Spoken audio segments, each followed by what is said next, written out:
¿Qué sucede cuando el último puñimiento se convierte en el último desastre? A lo largo de la historia, las ejecuciones eran destinadas a ser rápidas, finales, y servir como señales poderosos para cualquiera que lo mirara. Estaban diseñadas para mostrar la justicia siendo servida con precisión fría. Pero a veces, todo salió mal. Eres un ciudadano normal estando en un jardín medieval, esperando ver una rápida, limpia derrota. En lugar de eso, te miras en horror cuando el ejecutivo persigue a su víctima alrededor de la espalda con una espada, desapareciendo de nuevo y nuevamente. O imagínate estar presente para la primera ejecución de una silla eléctrica revolucionaria, solo para sentir el olor de carne quemando, cuando el cuerpo del condenado hombre literalmente cae en fuego durante un intento borrado de asesinatos inhumanos. Estos desastres a menudo cambian el curso de las metodologías de ejecución para siempre. Esposan la realidad bárbara detrás de los intentos de la sociedad de asesinatos civilizados, y a veces provocan las mismas reformas que eventualmente abolirían las ejecuciones públicas. Prepararse para descubrir las ejecuciones que fueron tan malas, que se convirtieron en más asombrosas que cualquier otro crimen que les llevó. Las actos que no pudieron encontrar su marco. Cuando se trata de las decapitaciones borradas, dos nombres aparecen en los anales de los desastres de ejecución. Margaret Pole y Mary Queen of Scots. Ambos eran sangre reina, ambos enfrentaron el bloque de los ejecutivos, y ambos sufrieron muertes tan horribles que los testigos nunca olvidaron lo que vieron. Empecemos con Margaret Pole en 1541. A los 67 años de edad, ella era una de las últimas miembros sobrevivientes del dinastio Plantagenet, y Henry VIII quería que muriera por la traición. ¿El problema? El ejecutivo asignado a su caso era un amador completo. Las cuentas históricas sugieren que podría haber sido un voluntario rando del público, ya que el ejecutivo habitual rehusó a matar a una mujer de edad noble. Lo que sucedió después, defiende la creencia. Cuando Margaret fue pidiendo que le ponga la cabeza en el bloque, ella anunció que los traidores deberían hacerlo, y yo no lo hice. Ella rehusó a cooperar. El ejecutivo inexperienciado, ya nervioso, tomó su primer golpe y perdió su cuello completamente, golpeando la espalda de su cabeza en lugar. Margaret, sangre fluyendo por la cara, salió y comenzó a correr por la espalda. El ejecutivo lo perseguía con sus actos como algo de un comentario horrible. Con cada fuerte golpe, lograba lanzar otro golpe en su cuerpo, sus espaldas, su espalda, sus brazos. Los testigos calcularon al menos 11 golpes separados antes de que la mujer de 67 años finalmente colapsara y muriera. El público, que había venido a esperar una rápida y limpia ejecución, fue traumatizado. Algunos vomitaron. Otros huyeron. Incluso lo describieron como la cosa más bárbara que habían visto. Pero el desastre de Margaret Pole fue solo un calentamiento para lo que sucedió a Mary Queen of Scots 46 años después. Mary's execution in 1587 was supposed to be a carefully orchestrated display of Elizabeth for its justice. Instead, it became a grotesque theater of errors that horrified even the executioner himself. The first blow struck the back of Mary's head instead of her neck. She made a sound. Witnesses described it as a groan that seemed to echo through the great hall. El executive, en pánico, levantó su brazo para un segundo golpe. Este casi rompió su cabeza, pero no tanto. Los tendones y una pequeña porción del cuello todavía conectaban su cabeza a su cuerpo. Tocó un tercer, mucho más pequeño golpe para terminar el trabajo. Pero el verdadero horror aún estaba por venir. Cuando el executive triunfalmente levantó la cabeza de Mary para mostrar al público, gritando, «Dios salvó a la reina». Como era tradicional, algo salió catastróficamente mal. La cabeza salió de su brazo, pero no porque la había quitado. Mary estaba usando un cuero. El executive estaba allí, teniendo un cuero de auburno con pocos hilos sanguíneos, mientras que la cabeza real de Mary, gris, malvada y grotescamente abierta, se movía de su cuerpo a través del piso de la espalda. Sus labios todavía se movían. El silencio en el ayo estaba semejante. Luego alguien comenzó a gritar, y el grito se expandió a través del público como un incendio. Incluso el alcalde de Peterborough, que estaba leyendo las oraciones, se detuvo a la mitad de la frase y se miró en shock. El desastre de Margaret Paul llevó a nuevos requerimientos para la ejecución o entrenamiento. La maldición de Mary contribuyó a la creciente oposición a las ejecuciones públicas entre la nobilidad. Fuego, fallecimiento y separación. Florence, 1498. La ciudad renacida que nos dio Michelangelo y Da Vinci estaba a punto de testificar uno de los más embarazantes desastres de ejecución en la historia italiana. La víctima era Girolamo Savonarola, el monje dominicano ardiente que había convertido a la ciudad con sus reformas religiosas y su famoso incendio de las vacaciones. Savonarola era el tipo que había convencido a los florentinos a quemar sus espaldas, cosméticos, arte y básicamente todo lo que consideraba sinfónico. Ahora era su turno de enfrentarse a las llamas, y la ironía no estaba perdida en nadie. La ciudad había planeado un incendio público espectacular para combinar el espectáculo que había creado con sus propios incendios. Erectaron una gran plataforma de madera en la Piazza della Signoria, el mismo lugar donde Savonarola tenía sus famosos desfiles. Miles de personas recogieron el espacio, ansiosos de ver el fin del hombre que había dominado su ciudad durante años. Esto iba a ser un teatro a lo máximo, pero alguien olvidó revisar la construcción. Cuando Savonarola y sus dos monjes se llevaron a la plataforma y se unieron a sus puestos, todo parecía ir de acuerdo con el plan. Luego la plataforma colapsó. Pero no gradualmente. Simplemente se rompió todo de una sola vez con un tremendo colapso que se podía escuchar a lo largo de la plaza. Savonarola, aún atascado a su puesto, colapsó a la basura de madera y madera de madera. La gente pasó de anticipación sangrienta a silencio en segundos. Esto no se suponía que sucediera. Las ejecuciones, especialmente importantes como esta, se suponían para demostrar el poder de justicia suave y inevitable. En lugar de ello, estaban viendo lo que parecía una escena de una comedia de slapstick. Los oficiales se acercaban a descubrir qué hacer a continuación. ¿Solo iluminas la pila donde está? ¿Llamas a todo y intentas de nuevo mañana? Mientras tanto, Savonarola estaba luchando, probablemente preguntándose si esto era una intervención divina o simplemente una mala ingeniería italiana. Decidieron improvisar. En lugar de reconstruir, simplemente rearranjaron el desecho en una pila de puestos, justo ahí en el suelo, y reatacaron a los 3 hombres condenados a los puestos en los que aún estaban. No parecía nada como la ejecución dignificada que habían planeado. Cuando finalmente encendieron el fuego, la pila irregular se quemó desigualmente. Partes de ella se quemaron inmediatamente, mientras que otras secciones se desmoldraron. La humedad, en lugar de subir majestuosamente al cielo, se movía impredeciblemente debido al arreglo desigual de la piedra. En lugar de dejar el cuadro hablando de la justicia siendo servida, la gente se quedó hablando de los carpinteros incompetentes y de si nadie se preocupaba con inspeccionar la plataforma antes. El desastre de la ejecución de Savonarola se convirtió en una historia cautelar que se expandió a lo largo de Italia. Otras ciudades empezaron a requerir inspecciones estructurales de plataformas de ejecución y planes de apoyo para cuando la instalación primaria falleció. El monje, que había construido su reputación en espectáculos orquestados, había inadvertidamente creado un último espectáculo, pero no del tipo que nadie había planeado. El mundo estaba a punto de ver lo que los científicos y políticos prometían sería el método más humano de ejecución que jamás se había diseñado. No más maldiciones, no más atrapamientos, no más quemados en el plato. Solo una muerte clara, instantánea y científica por la electricidad. El hombre condenado fue William Candler, un residente de Buffalo que había matado a su novia con una chapa durante un argumento. Pero Kemmler estaba a punto de convertirse en mucho más que solo otro asesino. Él iba a ser el tema de prueba para la más sofisticada intenta de la humanidad en el asesinato civilizado. El asiento eléctrico había sido diseñado por los mejores mentes de la época.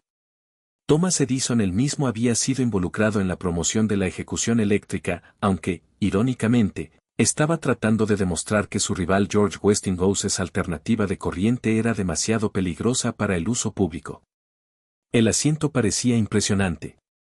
Construcción de hojas sólidas, zapatos de hielo, adornos de brazo. Parecía que el asiento perteneciera a un estudio de hombres, no a un cuarto de muerte. 25 testigos se agredieron en el cuarto de ejecución, incluyendo médicos. Los muertos no empiezan a respirar de nuevo, tuvieron que electrocutarlos una segunda vez. El executor lanzó el interruptor de nuevo, esta vez transmitiendo un corriente mucho más fuerte durante un periodo mucho más largo. Lo que siguió fue peor de lo que los ejecutores medievales habían producido. El olor golpeó a los testigos primero, el olor inolvidable de carne quemada. La humedad empezó a subir del cuerpo de Kemmler. El corriente estaba literalmente cocinándolo desde el interior. Pero el horror no terminó. El cabello de Kemmler cayó en fuego. Luego, su ropa comenzó a desmoronarse. Los adornos en la silla se volvían tan calientes que comenzaron a quemarse por las zapatillas de cuero. La habitación estaba llena de fuego y el olor asombroso y dulce de carne quemada. Un testigo, un reportero del Mundo de Nueva York, vomitó y tuvo que ser acompañado de la habitación. Un médico que había venido a observar la ejecución humana, luego escribió que fue el espectáculo más revolucionario que había visto. Cuando finalmente terminó y tomó un total de 8 minutos, William Kemmler definitivamente estaba muerto. Pero así era la reputación de la silla eléctrica como un método humano de ejecución. Los jornales tenían un día de campo. George Westinghouse, cuyo corriente eléctrica había sido usado en la silla, comentó sarcásticamente, podrían haberlo hecho mejor con una espada. No aprendes esto en las clases de historia, pero Kemmler's desastres ejecución casi terminó la silla eléctrica antes de que realmente empezara. La tortura de 4 horas, 28 de marzo de 1757, París, lo que estaba a punto de suceder en la Plaza de Greve, se convertiría en el más famoso desastre de ejecución en la historia francesa. Un espectáculo de terror que traumatizaría a toda la ciudad y ayudaría a iluminar la abolición de la tortura pública en Francia. Robert François Damien había cometido el peor crimen contra la monarquía francesa. Había intentado asesinar al rey Louis XV. Su ataque falló desgraciadamente. Casi rompió al rey con una pequeña espada. Pero en la monarquía absoluta de Francia del siglo XVIII, incluso el intento de asesinato significaba enfrentar el más extremo de la punición que el sistema legal podía devolver. La sentencia fue la muerte por desmembramiento. Damien se uniría a 4 carros, uno conectado a cada limbo y literalmente separado, vivo. Fue una forma antigua de ejecución reservada para los más malos crímenes y se suponía que era tan suave y simbólicamente poderoso. El crimen sería destruido completamente, escondido en las nubes como un aviso a cualquiera que pudiera atreverse a amenazar al rey. Miles de espectadores recorrieron el cuadro, incluyendo a miembros de la nobilidad que pagaban precios premiados por los mejores lugares de vista. Pero desde el principio, todo salió mal. El primer problema se volvió evidente cuando trajeron a los carros. Los 4 animales seleccionados para el desmembramiento eran supuestos a ser carros poderosos capaces de generar una enorme fuerza de pulso. En lugar de eso, se veían más como carros de carga cansada pasaban por su primer lugar y claramente no estaban listos para el trabajo. Damien se estaba estirado en el suelo con sus brazos y piernas atascados a los 4 carros. El ejecutor dio el señal y los carros empezaron a empujar. El público sostuvo su respiración esperando ver la rápida y terrible justicia del rey. En lugar de eso, los carros se estiraron y empujaron, pero nada sucedió. Damiens quedó intacto, estirado dolorosamente pero muy en una pieza. Los carros, en lugar de empujar con fuerza coordinada, parecían confundidos y cansados. Minutos pasaron, luego 1 hora. Los carros continuaban su empujada inefectiva mientras Damiens quedaba ahí, consciente y sufriendo, pero frustradamente todavía vivo y entero. El público, que esperaba un clímax dramático, empezó a crecer sin respiración.